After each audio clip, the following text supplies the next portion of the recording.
Swayam Prabha. Digital India. Educated India.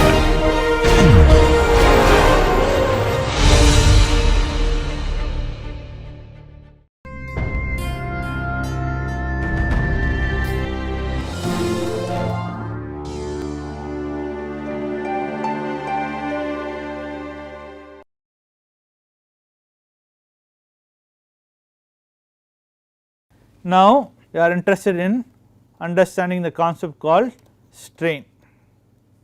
Okay. For this, we will do follow the same procedure that we did for force equilibrium. We will take idealized case, find out what the strain is, and then we will solve for the general case. Okay. That is what we will do. We will take a idealized case, understand what strain is, and then we will go for a general case. Okay. In this, let us assume that the coordinate system is Cx, Ey, Ez, I have body, and I am considering 2 points in the body which are separated by a distance x1 plus delta x. Okay. 2 points in the body are separated by a distance x1 plus delta x. This is in the reference configuration. Okay. We saw what a reference configuration is when we saw a displacement. It is the configuration in which you identify the particles by their position vectors. Okay. Now, we saw what a reference configuration is and we identify the particles. Now, say this body deforms and it went, now say the body became like that. Now, this point has displaced from here to here. Okay. This is u of x1, okay, and then the other point has displaced from here to here, say.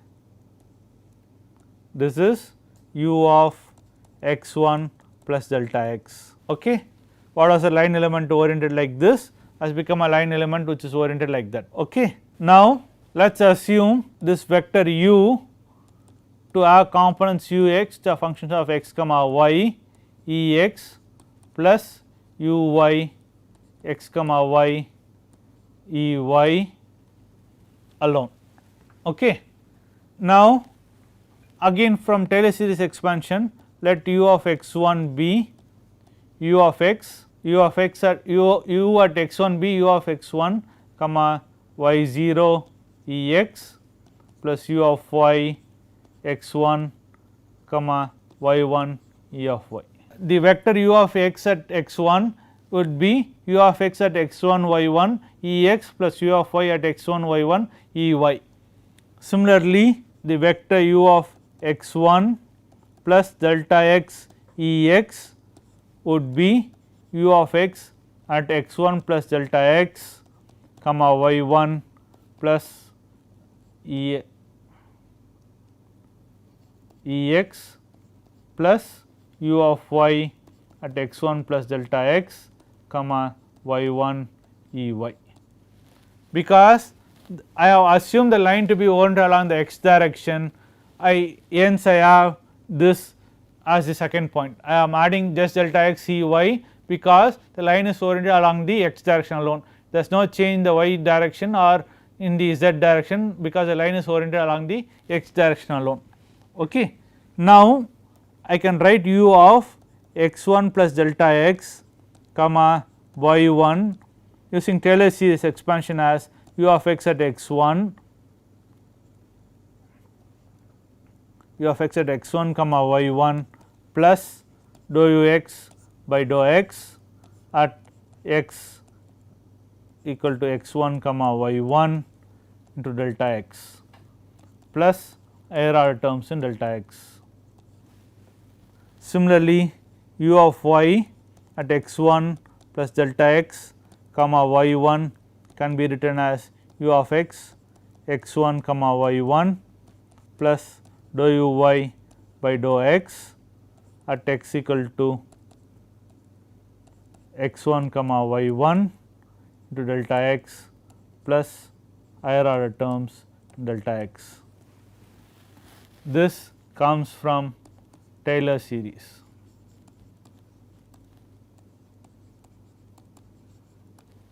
Okay, of representing that function. Okay. Now, what am I interested? In a beginning course, in a definition of strain, you would have been defined strain as change in length by original length. Okay. Before going to that, I want to define a quantity called stretch ratio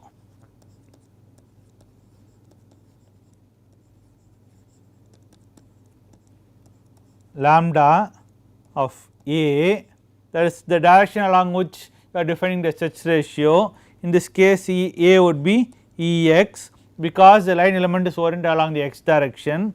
This is defined as current length by original length. Okay. So, let us find what original length is. Original length is square root of x1 minus x2 the whole square plus y1 minus y2 the whole square plus z1 minus z2 the whole square, where x1 y1 z1 are the coordinates of the point 1 and x2 y2 z2 are the coordinates of the point 2. In our case, for our case, x1 y1 z1 is for point 1 and for point 2 it is x1 plus delta x y1 and z1. So, the original length which we denote by L ref. So, L reference would be delta x. Okay. Now, similarly, I want to find current length.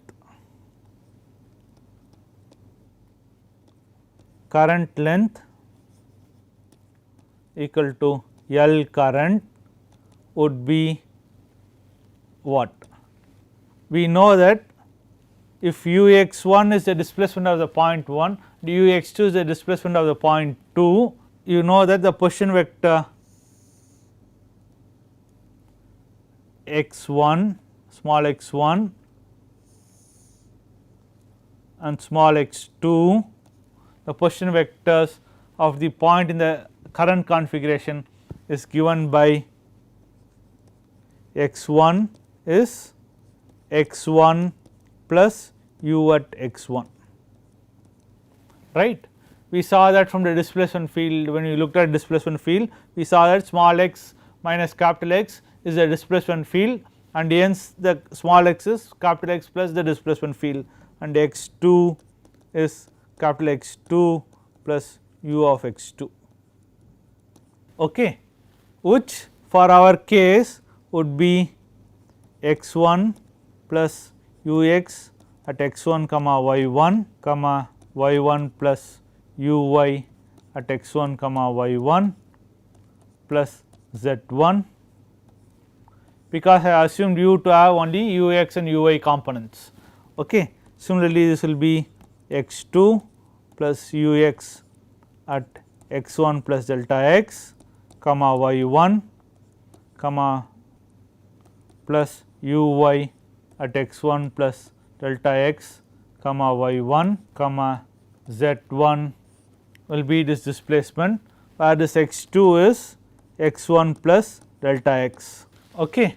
Now, I know the coordinates of the point 1 and point 2, then the expression for the current length would be square root of x1 minus x2 plus ux at x1 minus ux at x2,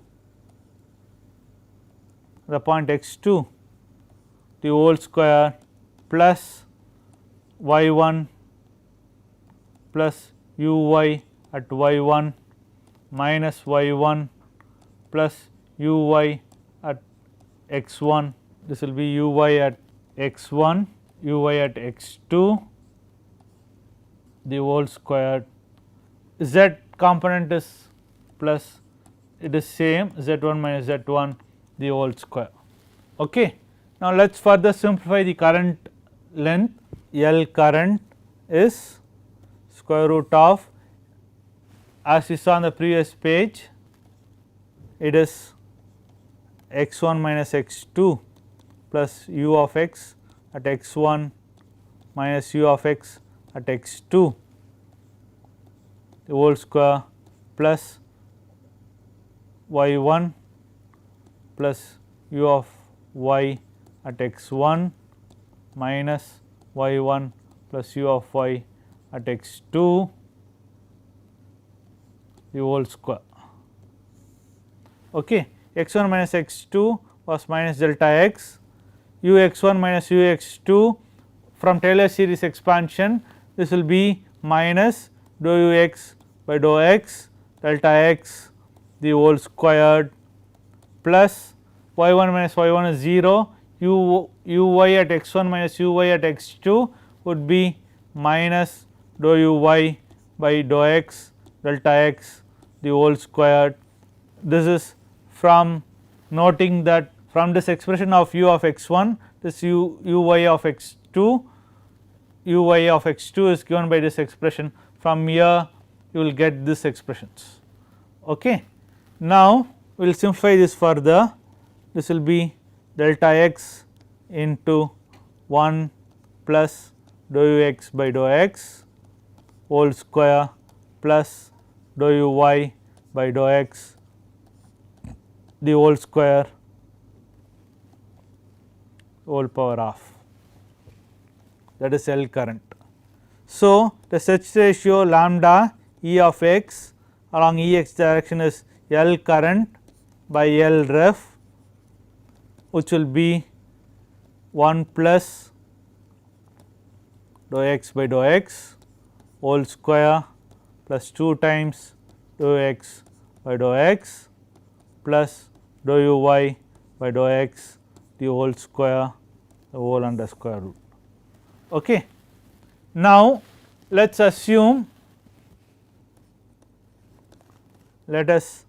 assume that dou ux by dou x and dou uy by dou x are of order 10 power minus 3 or less. Okay. Now, what happens? 10 power minus 3 whole square is 10 power minus 6. So, in that case I can write lambda of E x approximately as square root of 1 plus 2 times dou x by dou x. This again dou x by dou x is small. So, I can do a Taylor series expansion of 1 plus x.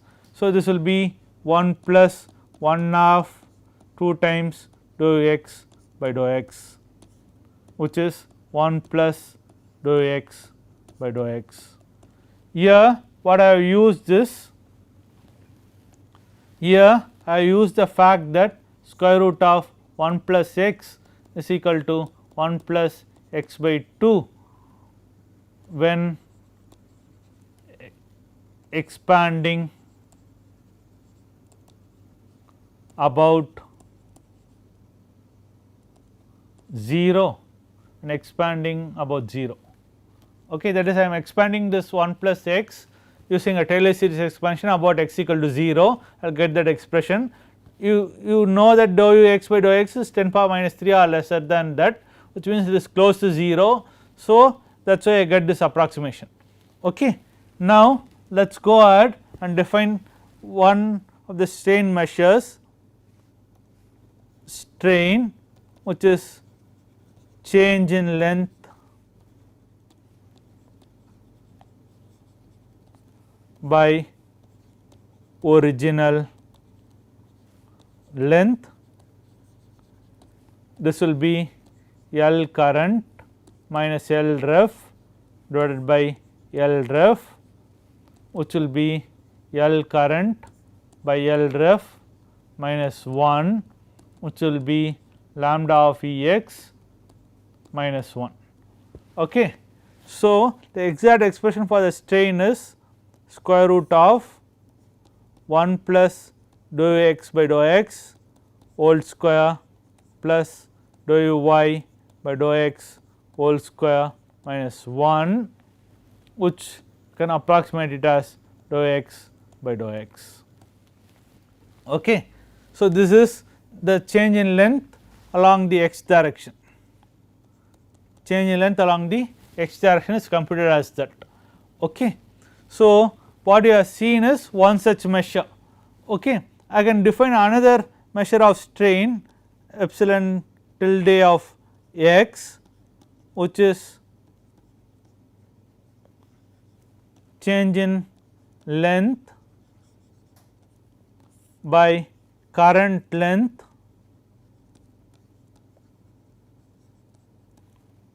which will be L ref 1 minus L ref by L current, which will be 1 minus 1 by lambda, which exactly it will be 1 minus 1 by square root of 1 plus dou x by dou x whole square plus dou u y by dou x whole square, which will also approximate to be dou x by dou x when dou x by dou x and dou u y by dou x is of order 10 power minus 3. Okay. Similarly, I can define one more strain plus, which is ln of L E x. Okay. So, that again will approximate to dou x by dou x when the strains are small, but it will not happen when the strains are large. When dou x by dou x is of order 1, it will not happen that I can approximate these things by these expressions. Okay. In the next class, we will see how to get it for a general case, these strain tensors, and how do you compute the stress ratio exactly for large deformations in a general setting. Okay. So, thank you.